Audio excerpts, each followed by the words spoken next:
Hi friends, எல்லோரும் எப்படி இருக்கீங்க? இன்றைக்கி நம்ம என்ன பண்ண போகிறோன்னா, நம்ம த்ரிஷாந்த் வந்து லில்லி பாண்டை க்ளீன் பண்ணுறாரு. வருஷத்துக்கு ஒரு வாட்டி க்ளீன் பண்ணால் போதுங்க. ஏன் அப்படின்னு பார்த்தீங்கன்னா, நம்ம மீன் விட்டுருக்கோம், அதில் விட்டுருந்தோம். லில்லி எப்படி பாட் பண்ணியிருந்தோன்னா, ஒரு பாட்டில் லில்லியை பிளான்ட் பண்ணி அப்படியே தான் இறக்கி வச்சுருந்தோம்.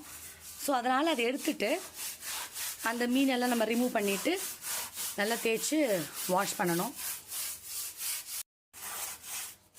நம்ம த்ரிஷாந்த் தாங்க ஃபுல் ஹெல்ப் அவர் தான் பண்ணுறாரு. நான் சொல்லவே இல்லை. அவருக்கு இப்போ ஸ்கூல் லீவ் விட்டாச்சா, 10th எழுதிட்டு இப்போ லீவில் இருக்கார். ஸோ அவர் வந்து எல்லாம் க்ளீன் பண்ணி கொடுத்துட்ருக்காரு எனக்கு. இப்போ நம்ம அதை ஃபுல்லாக க்ளீன் பண்ணிவிட்டு அடுத்த வீடியோவில் உங்களை பார்க்குறோம். இல்லை, திரும்ப பாட்டை தூக்கி உள்ளே வச்சுட்டு மீன்லாம் போடணும். ஓகேவா? இப்போ நம்ம அல்லி செடியும் ரிப்போர்ட் பண்ணிடலாங்க. சில பேர் பார்த்தீங்கன்னா அப்படியே அல்லி செடி அந்த பாட்லேயே அப்படியே வச்சுருவாங்க. ஆனால் அதை மெயின்டைன் பண்ண முடியாது. க்ளீன் பண்ணுறது ரொம்ப ரொம்ப கஷ்டம்.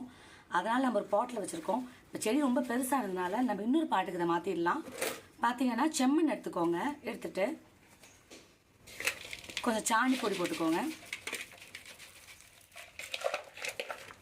அப்புறம் அல்லி செடியை நம்ம பொறுமையாக இருந்து எடுத்துடலாம்.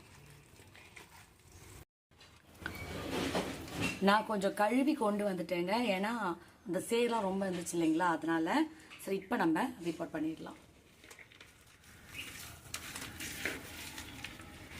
வச்சுட்டு மணல் மேலே போட்டு விட்டுருங்க. அப்போ தான் தண்ணியில் வந்து இது மிதக்காமல் இருக்கும். அழுக்கெல்லாம் தண்ணி தெளிவாக இருக்கும். நம்மக்கிட்ட மணல் இல்லை, அதனால் தோட்டத்து மண் போட்டிருக்கேன். இன்னும் கொஞ்சம் போடணும்.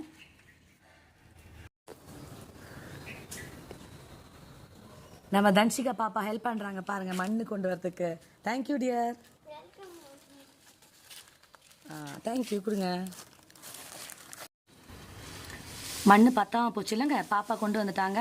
நம்ம ரொப்பிடலாம். நம்ம வீட்டில் பார்த்தீங்கன்னா எல்லாருமே எனக்கு ஹெல்ப் பண்ணுவாங்க தோட்டமுக்கு. பையன், பாப்பா, என் ஹஸ்பண்டு. அதனால தாங்க சூப்பராக எல்லாம் மெயின்டைன் பண்ண முடியுது. வேலைக்கும் போயிட்டு இதெல்லாம் பண்ண முடியுது. ஓகேங்க, சூப்பர். இப்போ நம்ம தாமரை குளத்தில் ஃபுல்லாக தண்ணியை ரொப்பிட்டு இதை இறக்கி வச்சிடலாம்.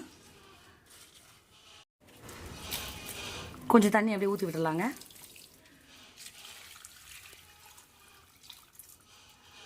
கொஞ்சம் டஸ்ட் எல்லாம் இருக்குது. மணல் போட்டால் டஸ்ட் எல்லாம் வராதுங்க.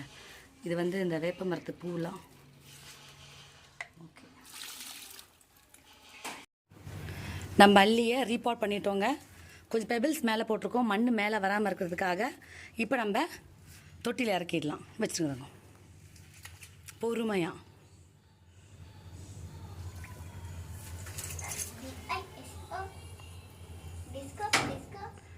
அந்த மண்ணில் இருக்கிற அழுக்கெல்லாம் ஃபஸ்ட்டு வந்துருங்க. அதுக்கப்புறம் எல்லாம் செட்டில் ஆகிடும். சூப்பராக க்ளீன் பண்ணி கொடுத்தார் த்ரிஷாந்த்.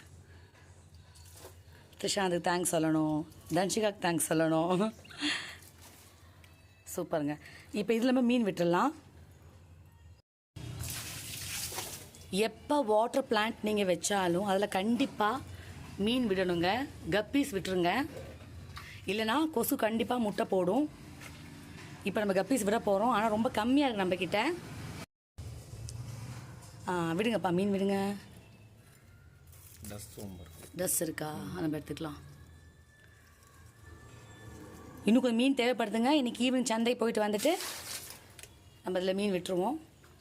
சரிங்க, மீண்டும் அடுத்த ஒரு வீடியோவில் சந்திப்போம். அது வரைக்கும் டாட்டா, பாய் பாய். ஃபிஷ் பாய் சொல்லிடுங்க. தன்ஷிகா பாய் சொல்லிட்டாங்க. பாய்ங்க.